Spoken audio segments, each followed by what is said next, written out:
মই good girl হয় নে? গুড গাৰ্ল হয় তুমি। মই দিছো অঁ মই গুৱাহাটী টানি দিছো অঁ গুড গাৰ্ল। পঢ়িলোঁ শুনিলোঁ চাকৰিও কৰিলোঁ ফ্ৰেণ্ড চাৰ্কল ঢেৰ লগ পালোঁ কিন্তু এতিয়া নহয় একো কোনো ফ্ৰেণ্ড চাৰ্কল নাইকিয়া হ'ল। ঠিক তেনেকুৱা মানুহজনৰো কেতিয়াবা মানে আমি খুব দুখ প্ৰকাশ কৰোঁ দেই, কেতিয়াবা ক'ৰবালৈ যাবলৈ মন যায় ধৰক ফ্ৰেণ্ড চাৰ্কল থকা হ'লে ন, কিন্তু সেই ফ্ৰেণ্ড চাৰ্কল এতিয়া আৰিয়াৰ থ্ৰুৱেদিয়ে লগ পাইছোঁ দেই, সঁচাকৈ বহুত ভাল লাগিছে। গুড মৰ্ণিং সকলোকে মোৰ মিনি ব্লগটোলৈ স্বাগতম জনাইছোঁ। শুই উঠিয়ে গা চা ধুলোঁ, গা চা ধুই মেলি বাবাক পূজা চূজা কৰিলোঁ। আজি যিহেতু বৃহস্পতিবাৰ হয় আৰু ঈদ আৰিয়াৰ স্কুল বন্ধ। তাৰপিছত বাবাক ৰাতিপুৱাই কৈছোঁ দেই আজি বোলো পিছবেলালৈ চাকি গছ জ্বলাব নোৱাৰিব পাৰোঁ, কিয়নো আজি আৰিয়াৰ ফ্ৰেণ্ড ঐতিহ্যহঁতৰ ঘৰলৈ আমাক মানে নিমন্ত্ৰণ দিছে। মানে তেওঁলোক দুইজন ব্যস্ত মানুহ তথাপিও মানে সময় অকণ উলিয়াই মেলি লৈছে আৰু গম পাইছেনে। মই বোলো হ'ব কোনো কথা নাই। তাৰপিছত আমি যাবলৈ বুলি ৰেডি হ'লোঁ। 12টা বজাতে মাতিছিলে। মোৰ মানুহজনটো জানেই কেনেকুৱা লেট, মানে কামবোৰ লেজি কৰোঁতে এনেকুৱা হৈছে।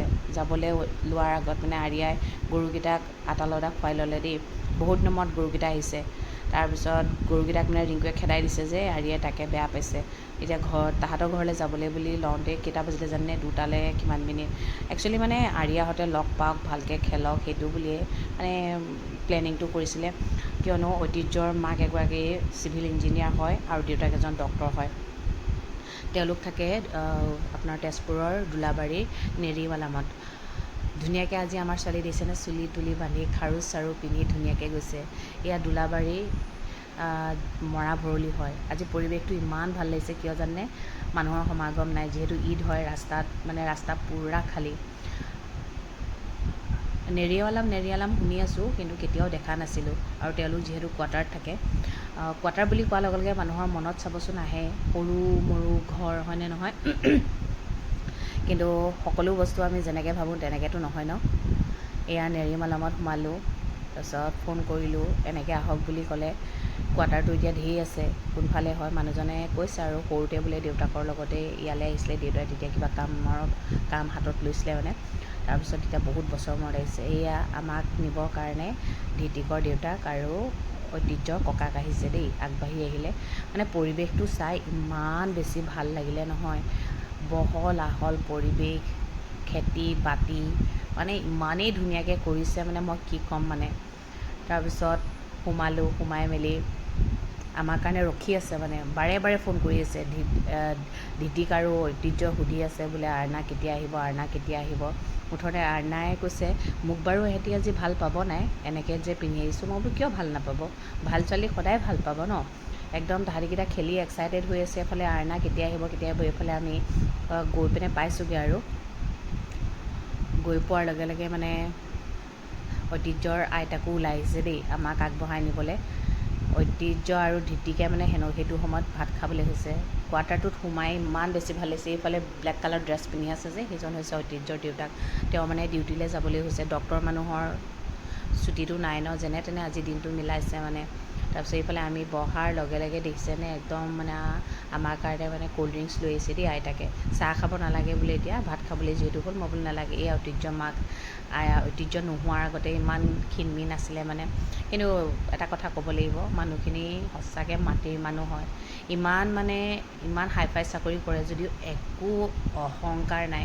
কিন্তু কিছুমান মানুহৰ অহংকাৰবোৰ দেখিলে নহয় একদম ভাল নালাগে। কিন্তু সঁচাকৈ কৈছোঁ, এইবোৰ মানুহ ভগৱানে সদায় ভালে ৰাখক।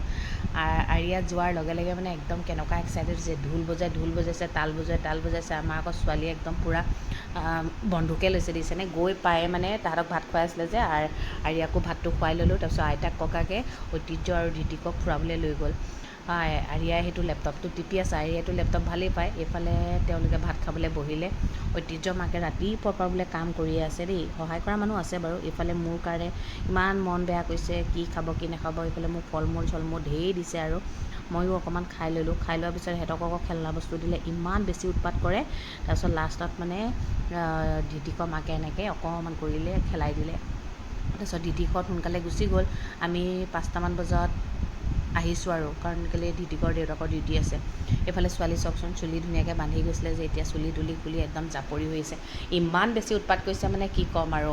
এতিয়া আকৌ আমি কেবি ষ্ট'ৰত সোমালোঁ, অলপ বজাৰ আছিলে, বজাৰ চজাৰ কৰি ল'লোঁ। মই বোলো আৰিয়া চাগে গৈয়ে টোপনি যাব দেই, অকণো টোপনি নগ'লোঁ, বহুত দেৰিকৈ টোপনি গৈছে, উঠা নামেই নলওঁ নহয়। এতিয়া 9টালৈ 10 মিনিট আছে, উঠাই আছোঁ, নাই নুঠে। আজিৰ দিনটো কিন্তু বৰ ভাল লাগিলে দেই, আৰু ভগৱানে আমাক ভাল মানুহ আৰিয়াৰ থ্ৰুৱেদিয়ে লগ কৰাই দিছে, আৰু তেওঁলোকো মানে ইমান ক্ল'জ, মানে কি বুলি ক'ম আৰু, ভগৱানক তাৰ কাৰণে থেংক ইউ দিছোঁ।